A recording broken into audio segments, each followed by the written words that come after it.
So here we have the rpod 179. Mine, I believe, is a 2016 or a 2017. I can't remember. But this is the kitchen aft version.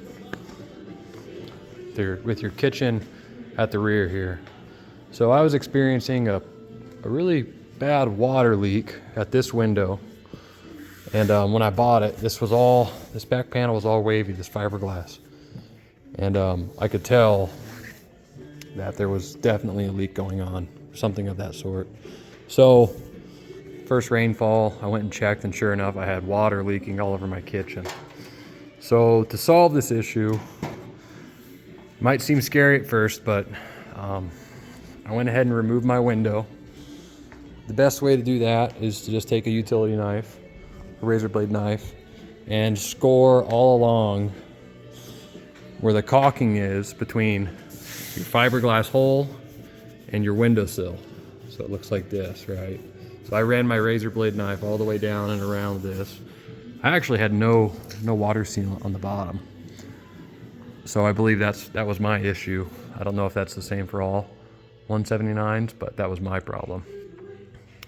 So I scored that on the outside, and on the inside here, I unscrewed my face frame, which was this aluminum piece, which goes in here. And it was just a series of, I don't know, maybe 20 or 30 of these. They're the little square head, they're black headed. It's a square head number 2 drive to get those out. So you unscrew that, you remove that plate, and then I was able to take my window out, and then I could see I had rotten framing all through here, all along, and that water had just sheeted down, just kept going. So I was just going to, flash it and seal it up, but it was so bad to the point where I had to replace this panel. That utility knife came in handy in here too. You just take your razor blade, and I was able to just score all along this, all along the bottom, because it was rotten. On mine there was a trim piece here. It separates into another panel, and a trim piece here. So all this is going to cover right up. But down here, I just cut all the way down to the countertop, and I'm going to put a trim piece here once I'm done.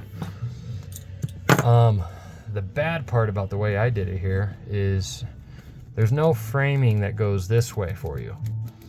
So if you do it this way, to cut an arched piece of framing like that would be kind of difficult, but I didn't think about doing that until after. So I'm just going to put another trim piece here, and it doesn't get pushed on very often, so I think it'll be all right. Next, I took a piece of, some people call it Vicor. It's basically a rubber membrane, like a rubber piece of flashing. And I just ran it all along the bottom of my windowsill here. So in case I do experience some more leaking in the future, it sheets inside. It comes over this rubber and inside onto my countertop, instead of going down into my framing and causing bigger issues. I would highly recommend doing something like that. This is actually I think it's Flex Seal.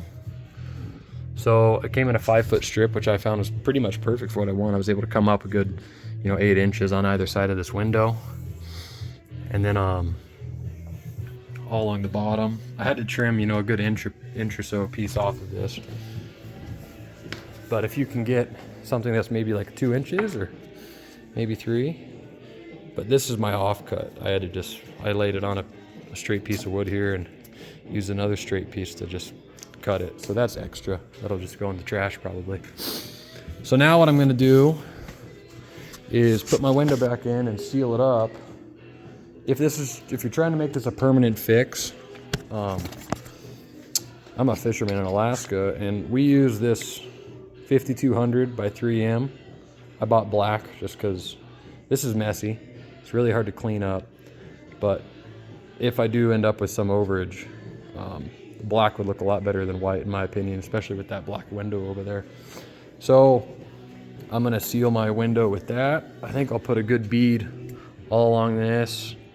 I'll do the whole thing, and then I can fill in that gap up there. I guess in my opinion, the big problem with this window is that you're putting a flat piece of glass on a curved surface. And so, you know, you see how curved that is. You put a flat piece of anything on there, it's gonna have a hard time staying straight. You know, if we put this flat stick here, you could just see you're gonna have issues. So I might be pretty generous with my 5200 sealant up there. But anyway, that's what I'm gonna try and do. If you have any questions, feel free to leave them in my comment section. If you're looking for just to do a quick fix like I was going for here, this material, it's, I don't know, an 1/8 inch, 3/16. We call it door paneling. I don't really know if there's another word for it. You could get like a 1/4 inch sheet of birch plywood or something like that at any hardware store, and it should work pretty good for you. My measurement from the countertop, which I did trim that 1 inch or so piece, so from my countertop all the way up to this was 36 inches, and from here all the way across was, I believe, 74 1/4. That might be different for everybody's rpod though, I don't know. Just depends on what yours are. But basically you need at least 3 foot by 8 foot sheet of this plywood. I'll probably just end up putting, see, I don't really like the way this looks, so I'll probably end up putting some wallpaper or something over the top of it for now. It's hard. I wanted to do some TNG or some shiplap or something, but if you start adding too much width to this, your face frame isn't going to be able to grab your window. So you can't go too thick. There's probably other prettier solutions, but I'm just looking for something quick so I can seal this back up and enjoy the rest of my camping season. Like I said, if you have any questions or comments or suggestions, please feel free to leave them in my comment section. Yeah, this is my first video here, so if you guys find this useful as I discover what else is really messed up about my trailer, maybe I'll make more videos to try and show you how to fix everything. I guess some future videos might include fixing this door. It got dinged here. This is a hollow core door, so they're pretty chintzy, pretty flimsy. So I want to fix that. I'm thinking about adding to the bed section over here, I'm thinking about adding some gas struts to the bottom of that plywood so that you can access your water pump easier for winterizing. I'd like that bed to be able to flip up a little bit, maybe be able to fit my chairs or my little table underneath there. Yeah, I think that just about covers it. Okay, maybe I'll catch you guys in the next video.